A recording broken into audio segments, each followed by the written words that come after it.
things that would date all the way back to the Reformation.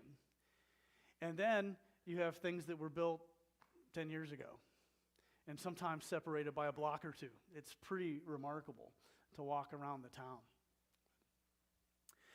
One of the places that we got to go was the Reformation Museum there in Geneva. And one of the fascinating things I saw in there was John Calvin's sermon timer. In John Calvin's day, the city magistrates, so the civil leaders of the town, and the pastors really kind of had a mutually dependent relationship. There wasn't the clear separation of the state and the church that we sort of understand in America. And that, again, ties into part of our heritage, right, as free church people, where we were reacting against any state involvement in the church and wanted autonomy. But one of the things that the magistrates imposed on Calvin was a sermon timer. And he would set this, up on the pulpit so everybody would know how much time he had left to preach, right? Some of you probably think, I should get one of those.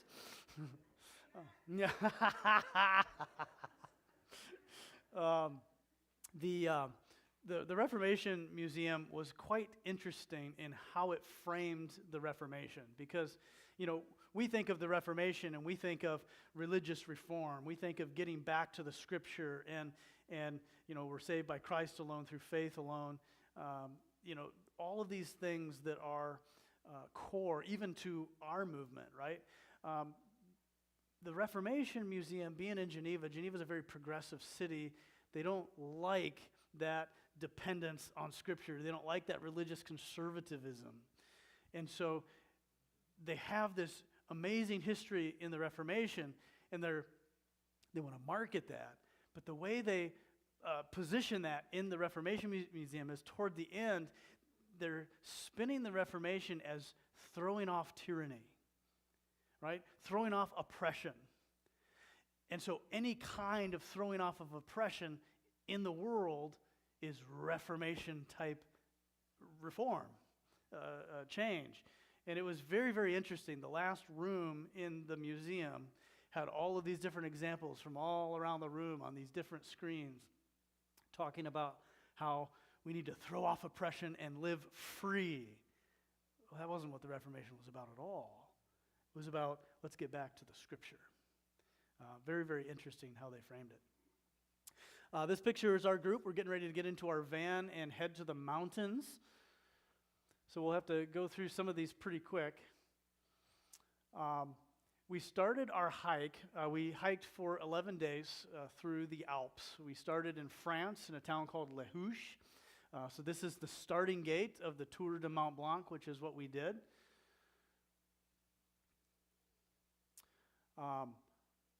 As we walked through town, but also along the trail, this was our water source for things like this. So these are connected to a pipe system that goes all the way up to the glaciers in the Alps. And so the water that's coming out of here is potable, it's drinkable, and it's glacier melt water. So beautifully cold, amazing water, all through the trail. As we make our way through the trail, we have lots of different pieces to it. This was a swinging bridge that some of our guys were very nervous about. Some of our guys were really excited about. Won't tell you who was who. We got to hike in some amazing places. Here we're up on a ridge. This was actually an accidental variant that we found ourselves on. Added a little extra adventure to that first day. If you see the valley to your left, that's where we were hiking up through and up over the col.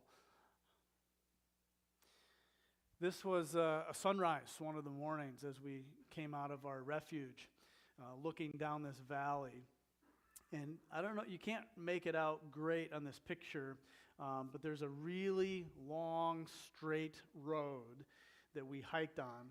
We suspect was a Roman road from the Roman Empire, which was pretty cool. It was unlike anything else we walked on. We got to some pretty high places. Usually when we were high, there was snow. Here, there was not. We topped out at about 9,000 feet. It was about the highest we got.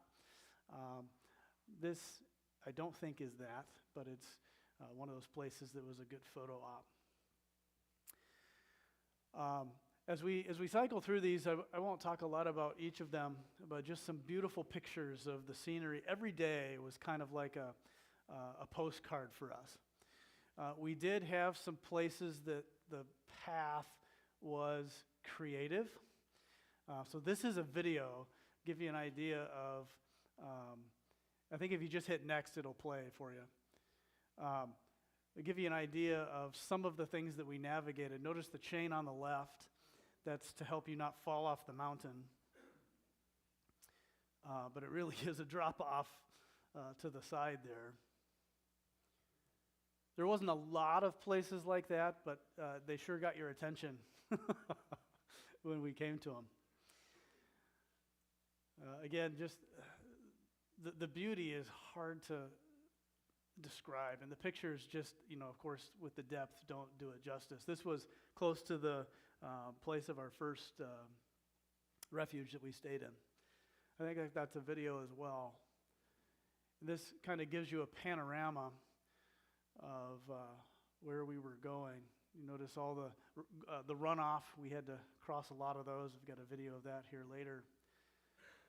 Just beauty in every direction.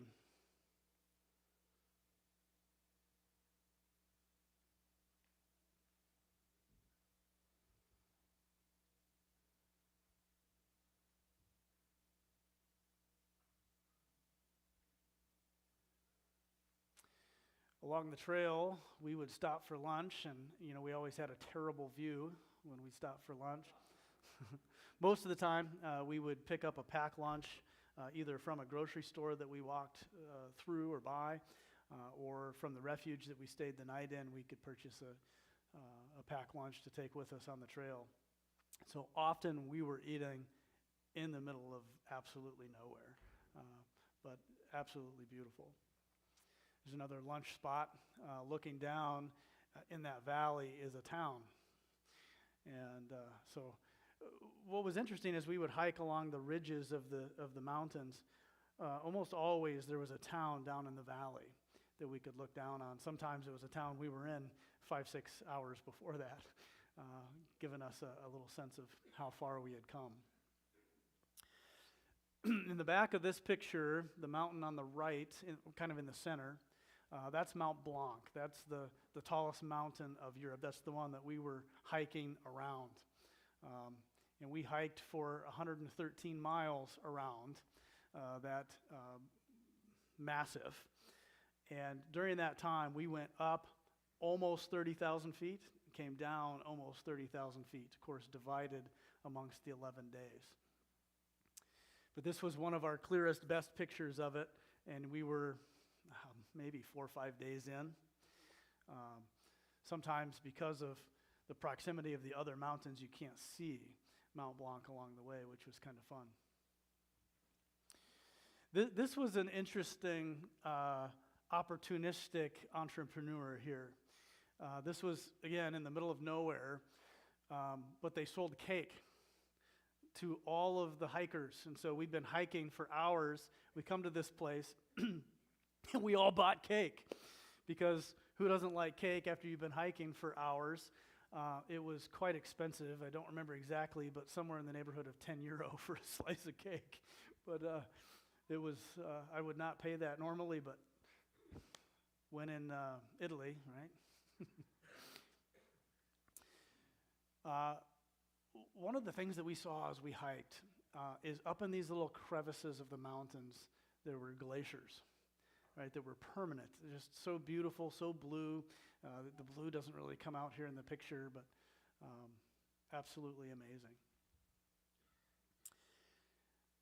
Hiking at the same level as the clouds was pretty phenomenal. We went in and out of some clouds. I've got some pictures of that at some of our high points here in a moment.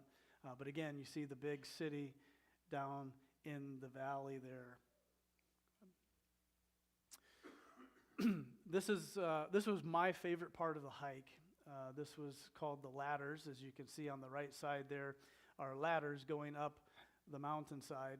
And notice to the left, the next picture shows it a little better. It's really far down.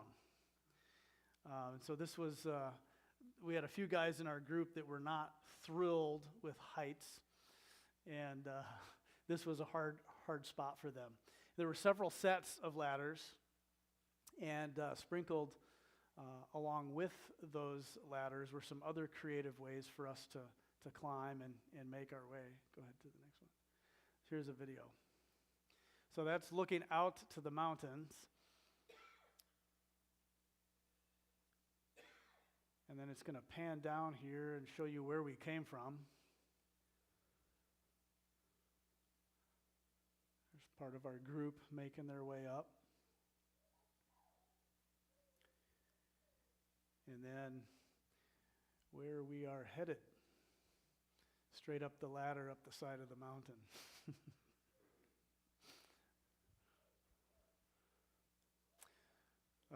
These were a little intimidating when we came to these.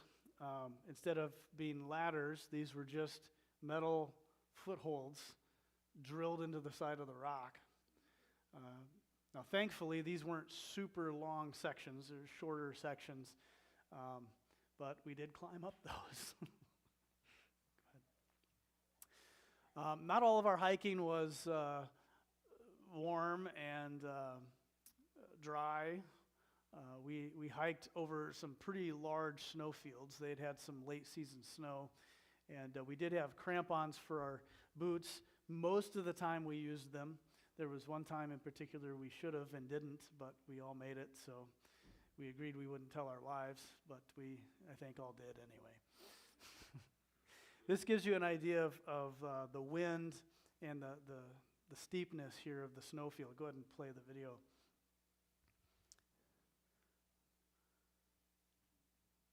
At some of those high points, we didn't have thermometers with us or anything, but it was probably 30s, gale force wind most of the time. And the problem is, as you're hiking up, you're sweating a lot. And you get to the top and you want to stay there and look around, but it is freezing. So we hiked through, like I said, quite a few snow fields. You can see the path that's cut in the snow field there as we kind of come around the side of the mountain.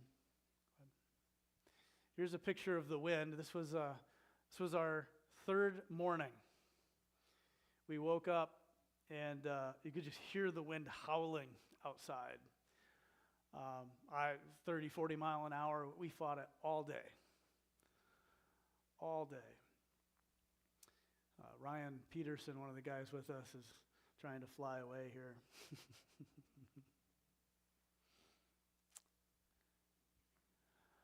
We had to cross a lot of streams too, as all of these are snow runoff, snow melt. And so as we crossed these, some of them, like this one, fairly narrow, some of them not so narrow. Go ahead to the next one. So here's a video of this is where we all got wet feet. And remember, this is glacial melt, snow runoff, so it's probably like 33 degrees water. And so even when it didn't go over your boot, which it very much did here, you could feel the coldness through your boots.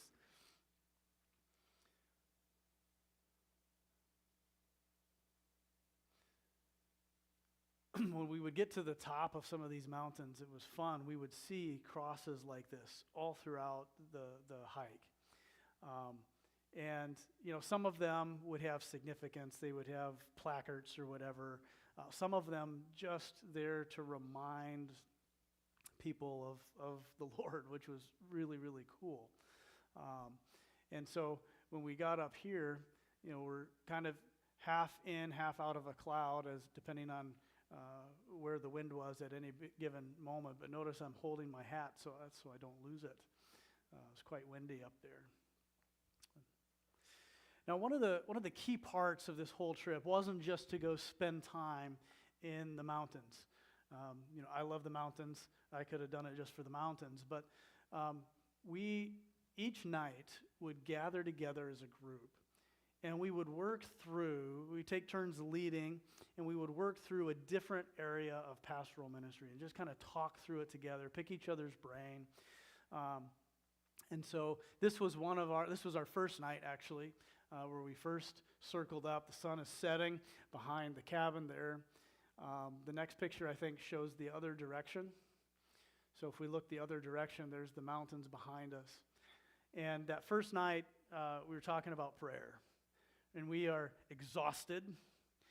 We've seen some of the most beautiful scenery of our lives, and just talking about prayer in ministry. So let me kind of go through the list here of the things the topics that we went through on the trip. We went through administration, including vision, strategy, leadership, counseling, physical health, developing elders and deacons, congregational worship, prayer, which was this one, evangelism, discipline and restoration, equipping of the saints, and personal discipleship. And so each night when we would get to our refuge, and I've got some pictures of those here in a moment, some of them very interesting, we would find a place where we could gather up. And sometimes the weather was beautiful, the setting was conducive, and we could go outside in the beautiful setting. Other times we're inside, huddled. We had a few nights in hotels, so they weren't all super rustic. And so we would find a room to meet in. But so valuable to sit with these brothers, these fellow pastors, and just talk through these different areas of ministry. What have you learned? How has God opened the Scripture in this particular area for you to be formative, not just for us personally, but for our churches? Let's go to the next one. On this particular one, we're out on a balcony having our time together discussing, and it's kind of a hazy scene of the mountains, but if you notice the guy whose head is above ours on the right, so he was another hiker, and as we all sat together and we started talking, he came up and said, "Hey, can I listen in?" And so he listened into probably 90% of our conversation. I forget what the topic was that particular night, but it's kind of fun because we became known as this group of pastors that was doing the TMB. And we had a lot of interaction, and because not everybody, I should say, the vast majority of people hike this in the same direction, we would see these people multiple times over the course of the whole trip. And so we got to know some of them and some of their stories. There was a couple on the tour with us that actually got engaged on the tour. Of course, we joked with them, "Hey, we're all pastors. If you want to hike with us, we'll do the premarital counseling. By the time we get to the end, we can do the wedding for you," which was kind of funny. Go ahead to the next one. This was one of our gathering ups in the evening in a hotel, so it was a little warmer, a little more comfortable for us. As we would go to the different refuges, the sleeping arrangements were different each night. And I don't have pictures of all of them here in the show, but this was the first night, huge bunk room. Of course, we're a group of 12, but there were other people from other groups in these, and so they were kind of like big communal living spaces. The downside of this first refuge is they were having issues with their water, so there were no showers, and we couldn't wash our clothes. So that was a tough night for a lot of us because we had sweat a lot. Here's another picture of one of our refuges. This was actually night 2. Notice it's out in the middle of absolutely nowhere. There's no road access. All of their supplies come in via helicopter drop. If you can't see it real well, but right in front of the building there's a white bag. That's the helicopter drop bag where all of their food and supplies would come in. And this particular refuge is probably maybe a week from having complete snow cover everywhere all the way to it. So this one, because of its remote location, was huge. It could house about 100 people. So pretty amazing. We did have a moment of gratefulness, right, as we're figuring out how to do the 5-minute shower and all these different things, and kind of like missing a little bit of some of the creature comforts. We step out on the balcony here and we look down in the snowfield, and there's a guy in a tent.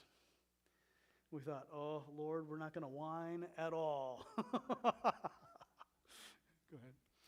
ahead.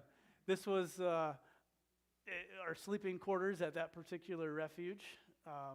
Notice this was a different refuge. But it's one bed, basically, that stretches the entire length of that room. There's room for 12 people, shoulder to shoulder, to sleep. Thankfully, our group was 12. We had reserved 12 spots, and so we had that whole side. The other side looked exactly like this, but it was all people strangers to us. So we were grateful we didn't have to sleep next to people we didn't know. But we also had the one clothesline that we shared as we're doing laundry along the way and trying to get things dry by the next day.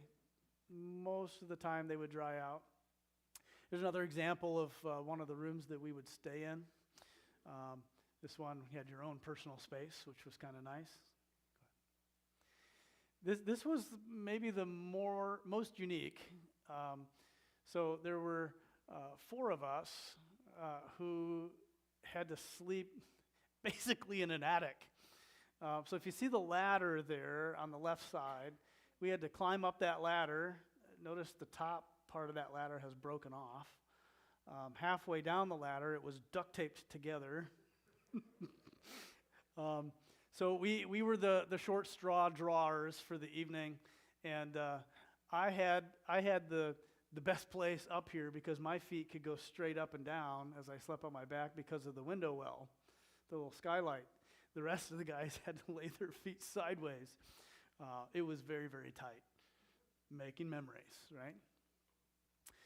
After we completed our hike, we came back to Geneva, and earlier when we had done our tour around the town with Dr. Manich, this was closed. This is the Reformation Wall.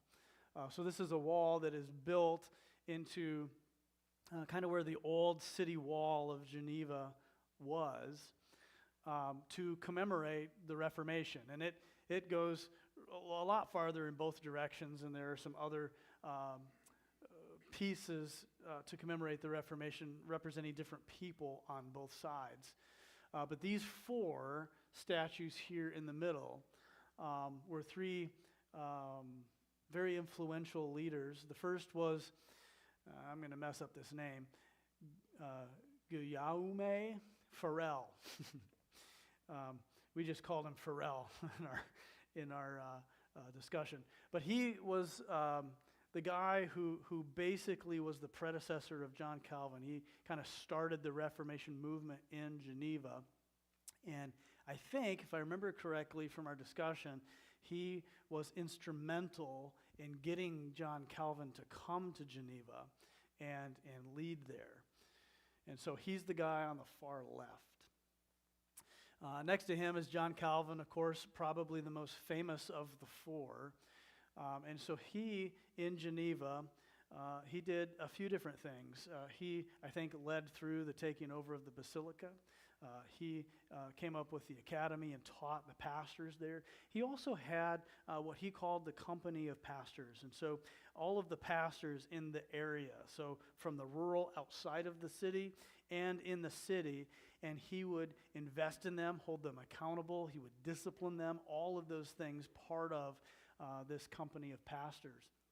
And so not only was he a pastor and a preacher in his own right in the church, but he also pastored that group of pastors as well. And there's some pretty interesting stories that happened within that company of pastors, ways that either pastors were disciplined or ways that they were pushed out of their comfort zone in some strange ways. So he's the guy second from the left. And then going to the right, the next guy is Theodore Beza. Theodore Beza was the successor of John Calvin in Geneva. So when John Calvin was taken to glory, Theodore Beza continued the Reformation work there in Geneva. And then next to him is John Knox on the far right. And John Knox was a Scottish preacher, and he was the founder of Presbyterianism in Scotland. So having been taught and influenced and trained under Calvin and Beza and all of these leaders in the academy, he then would go to Scotland and spread the Reformation there. So pretty interesting history. One of the things that was fascinating about the Reformation history in Geneva is that these pastors and leaders were coming, most of them from outside of Switzerland. And they're coming to Geneva, and they're being taught, they're being equipped, they're being educated, and then they would minister there in Switzerland. And so it came to be a little bit of a sore subject for the magistrates, right? Why don't we have Swiss leaders? Why don't we have Swiss pastors here in Geneva, Switzerland, right? And eventually that does happen, but it took a long time. But so a lot of these, in fact, there was quite a high number, if I remember right, coming from France in particular. So quite an amazing trip. We had lots of time, of course, to build relationships, to share along the trail, not just in those conversations in the evening. There were daily lessons on endurance and perseverance and working through horrible conditions, awesome conditions, and everything in between. We got rained on. We didn't get snowed on. That was nice. But we walked through ice water. One of the interesting things that happened dynamics-wise in our group, as I mentioned, there were 12 of us. But we had one in our group who struggled on the first day. And then as the week and a half progressed, as our hike progressed, we had several of our guys take a day or two off along the way. Some of them with knee pain, some of them just exhausted, some of them mentally just needing the break. But it was a great object lesson for perseverance. The guy who struggled on the first day, our superintendent kind of took him aside after that day. They took a couple days off. They actually jumped a couple of spots ahead of us on the trail to the place we were going to stay in a couple of days. And, Brian just kind of encouraged him, and they went on some shorter hikes trying to get acclimated to some of the altitude and the activity and the weight of his pack and all of those different things. Such a great illustration for us, right? Because there are times as we walk the walk of faith, we just get overwhelmed and we struggle. And we have that feeling, man, I don't know if I can do this.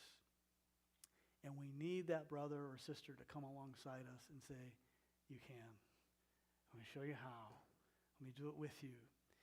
And after he did that, this brother was able to finish almost every other stage of the hike, which was pretty amazing. And such a great illustration, I think, for us when we come across those times when it is really hard. I actually got done early. What questions do you have about the trip? Yeah. So every day we were hiking through different small towns, right? So this is not a hike that is all out in the middle of nowhere. We were hiking through small towns every day. And so after that first night, we all hiked together down into that first town, and then Brian and that gentleman caught a bus, and they took a bus from there to Courmayeur, which was where we were going to be in 2 days. and they were able to get a room at the hotel we were going to stay at 2 days from then. And they just stayed there and did some day hikes. So, yeah. Why is there so many windows on that one house? The very first one? The yellow one? Or which one are you talking about? Oh, where I was sleeping in the attic? Is that what you're talking about? I'm not sure what you're talking about.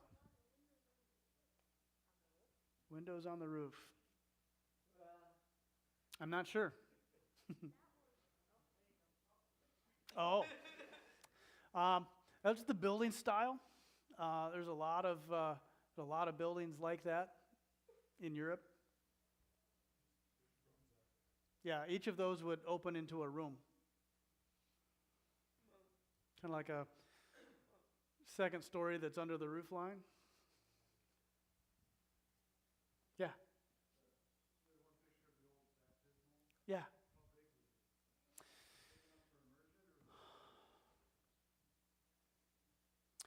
It would be a really tight immersion, but possible. So it would be probably like this, like a really large kiddie pool size. But, it was, I don't know, yay deep. Just curious, there were the four main guys of the Reformation. Mm-hmm. I was just curious, Martin Luther wasn't in that. Is that because he's from Germany? So Martin Luther had so on the wall there's the four that kind of were from or had connections to Geneva that were in the center. And then they had others. There was Martin Luther, there was Zwingli, and a few others that had kind of their own little monuments in different places that were proximity very close to the wall, but not as part of the wall itself. Does that make sense? Yeah, so this was commemorating, emphasizing kind of Geneva's contribution to the Reformation. Yeah, good question. Anything else? The Trinity do that every year, and then when are you going to take some of us over there? Yeah. Hey, let me know when you want to go. No, to my knowledge, it's the first time that Trinity's ever done this, and so this was mostly our district. So this was kind of Brian and his friend Matt's brainchild, because they had done this hiking trip, and just a really good bonding time. And Brian, during COVID, actually, when everything was shut down, he's thinking, boy, I wonder if we could take a group of pastors and do that, and just have that extended time to connect and bond and discuss. And so that idea started during COVID, and then as we kind of came out of COVID, like, hey, let's see if we can make this happen. And so it was the first time our district's ever done it. But what's interesting is as other districts have heard about what we've done, they're like, that's a great model. Now, not necessarily the TMB, because it's pretty intense.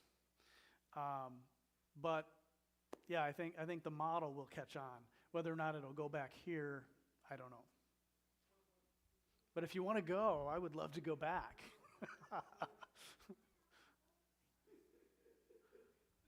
Any other questions? Yeah. Can you go? I don't know. Can you climb Everest? Yeah. You want to go too? Yeah. Oh, us. All right. Yeah. Well, they don't have Dr. Pepper on the trip. All right. No, the food was an interesting challenge. Most of the time it was good. There was a lot of cheese and bread.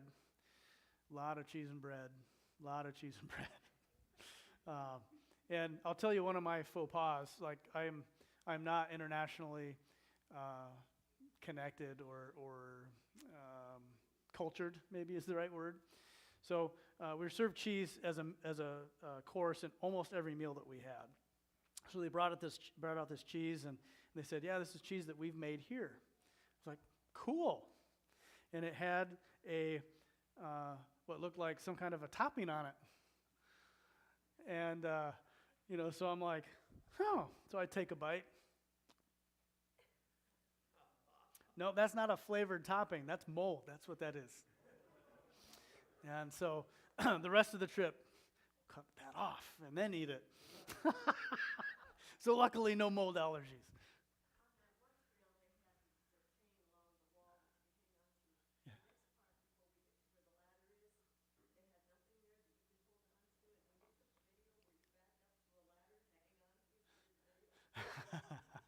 Um, where things were really hairy, like here, they often had something for you to hang on to.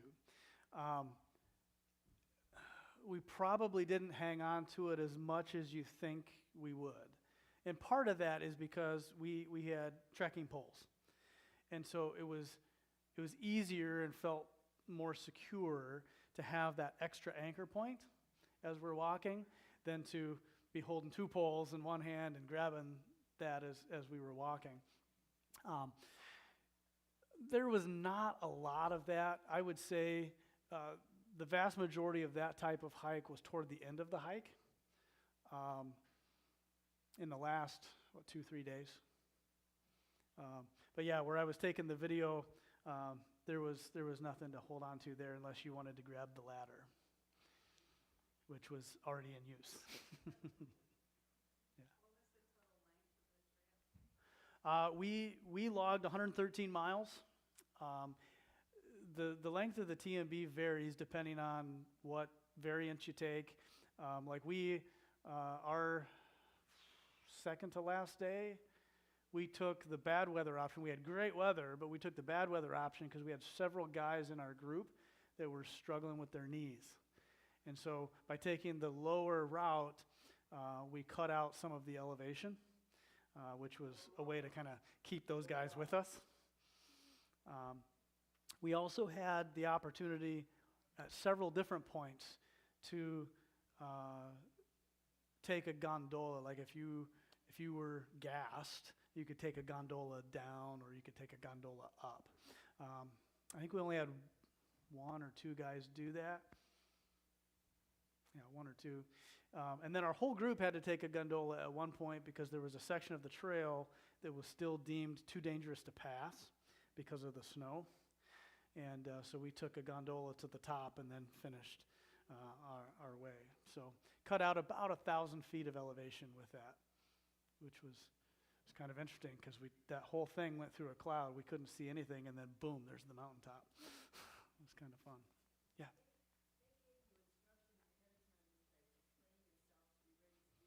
Yes. So I think in talking with the group, I probably did maybe the most. So I was doing toward the end, I was doing 120 squats a day, most of them with my backpack on, just trying to get the legs. I was doing over 100 flights of stairs a day, again with my pack, trying to get that leg strength. A lot of cardio, I did some weightlifting early on. As it got later on, I did less of that and more of the other stuff because you don't have so much time, right? And so, yeah, I think if you didn't prepare for it, you weren't going to make it. The statistic for the TMB is 60% of the people who start it finish it. And that worked out with our group. So we had,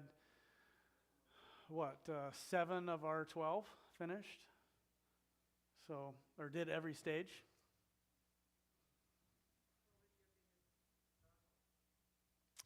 I got dehydrated one day. So we had several guys in our group that had camel packs, and so they had little things that would come and they could drink as they're hiking. And they tended to be the guys who were setting the pace. So the rest of us are like, we have a water break. And so I got dehydrated one day and just started getting cramps, muscle cramps. to where I would have to kind of take my pack off and kind of stretch out. And, of course, having an ER doctor along with you, saying, all right, drink water. So that was the hardest. And that was a chilly, rainy day, too. And so we've got rain pants on, we've got rain gear on, and so you're sweating more because you don't have any airflow really on your body because you're trying to stay dry, ironically, and getting wet in a different way. But that was the day I got dehydrated. That was hard. It was hard. But I didn't run out of water that day, so that was good. I always had water with me. Yeah. A gondola is kind of like an enclosed lift. So you would get into this big car, and it's connected to a giant cable, and it takes you up to the top of the mountain, or from the top down. If it breaks, you die. That's... But they're very strong cables. Yeah. All right, well, I think... one more question?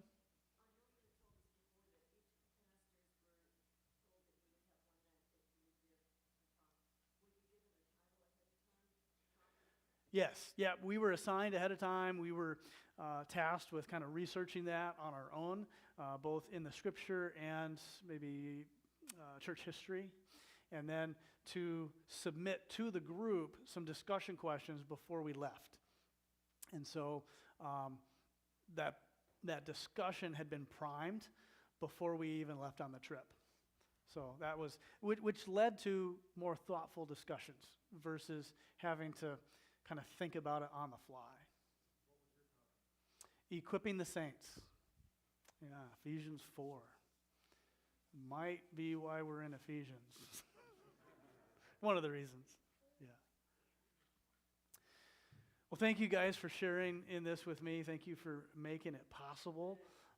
This was an experience of a lifetime.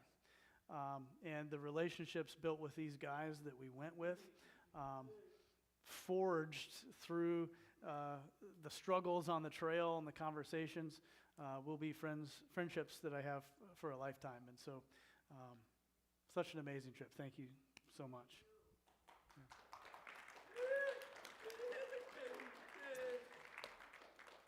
All right, we got 10 minutes and service starts. So, thank you.